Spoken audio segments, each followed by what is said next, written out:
Do you make meticulous lists of words whose meanings you don't know?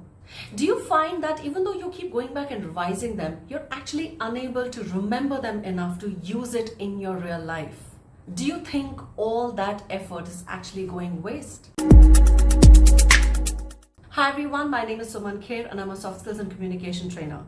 Today I'm going to give you a tip which will help you put to good use all those hours that you spent in making those long meticulous lists. Go back and take a look at those words. Pick up 4 words that you think you will be able to use in your work situations.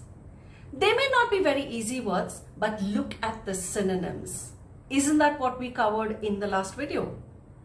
Look for synonyms and finalize the synonyms of those 4 words.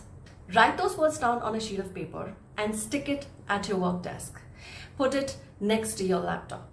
And in the entire coming week, remind yourself to use those words in any synonym possible, in meetings, in conversations, in your writing skills. And at the end of that week, you will realize that those words have become internalized, they have become a part of your system. The next week, go back to your list and pick up 4 more words and do the same thing again. The reason why you've made a lot of lists and you're still not able to be in control of your word power is because it is too much. So go ahead and pick up 3 or 4 words, work on them every week, and I assure you, you will see a difference in your word power. Thank you so much for watching, guys, and don't forget to follow #UpskillWithSuman for all the content that I'm going to post.